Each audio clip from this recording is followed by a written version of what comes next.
priesthood is now defunct and no longer important, one would have to ask, why does the Torah spend so much time detailing its ceremonies, its inaugurations, and its protocols? Hi, this is Barry Phillips with 10-Minute Torah, day number 3 of Baha Elatecha. We're still in Numbers, or Bamidbar, chapter number 8. And we have this interesting inauguration ceremony for the Levites. We've already had the inauguration of the Kohanim. Now, it's a little confusing to some who have not studied this, but let's consider that all Virginians native born are Americans, but not all Americans are Virginians, sad to say.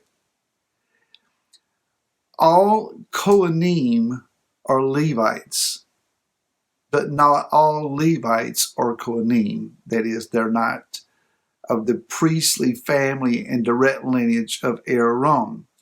They may be Levitical family members from other strains or lines of Levitical heritage.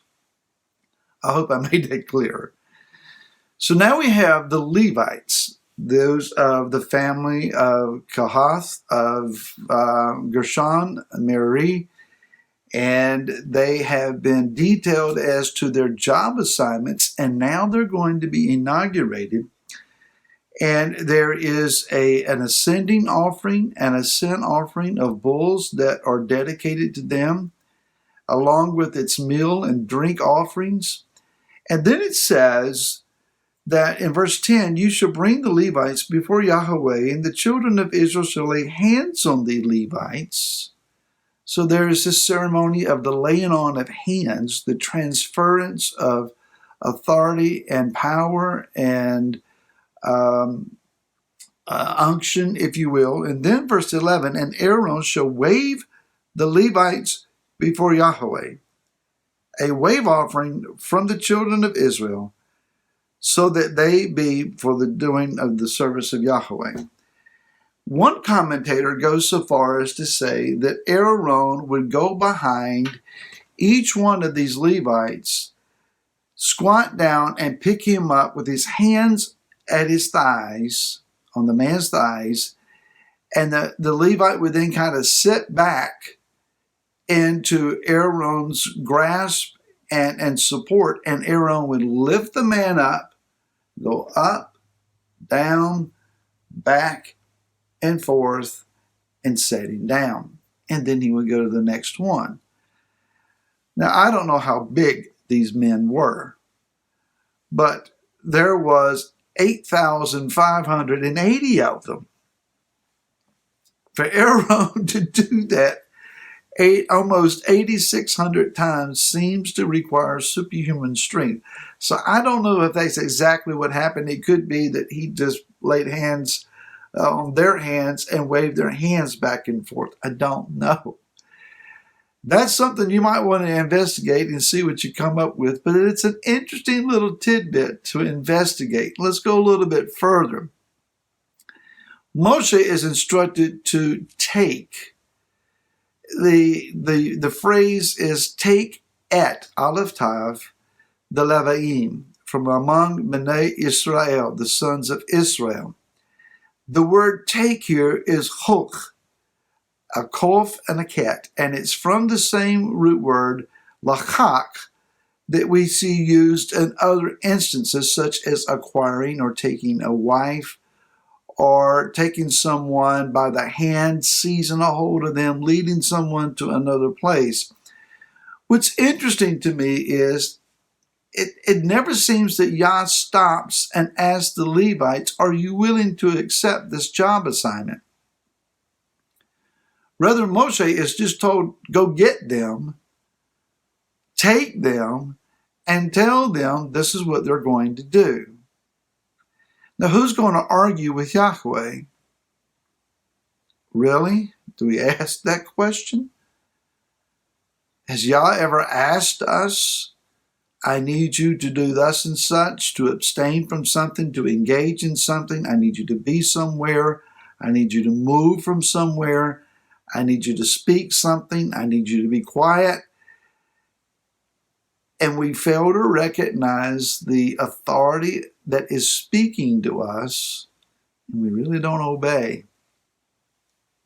Just a thought. Continuing.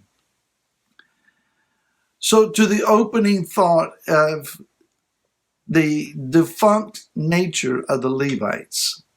Are they a defunct priesthood? They are a priesthood in hibernation, so to speak. Theirs is a priesthood that is eternal, the Torah says. The protocols, the instructions, the guidelines, the set apartness that is required of them continues on. My understanding from those that are in the land of Israel is that there are Levites that are in training now, so that when the next temple is erected, that they will be ready. And it really doesn't even require a full building. You don't have to put the whole temple together. Even if they can establish the altar, if they can have a stone there to offer upon, the Levites can function at least in their roles as pertain to the Levitical altar. So I've been told by those who have knowledge that is much greater than mine pertaining to that subject. That being the case, then, there are men that are being prepared and being set apart to be inaugurated and to be placed in this position. Now, what's interesting to me also then is they must be washed and sprinkled with water that is set apart.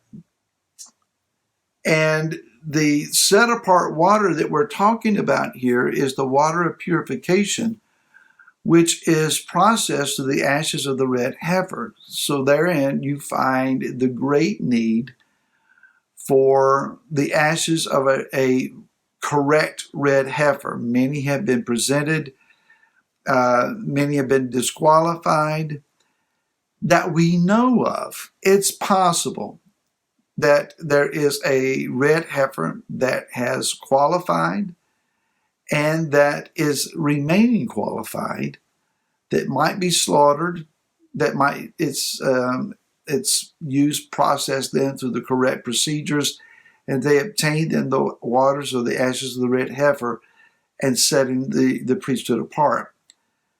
But let's also remember that the Nasir that we studied about last week also is sprinkled with these waters.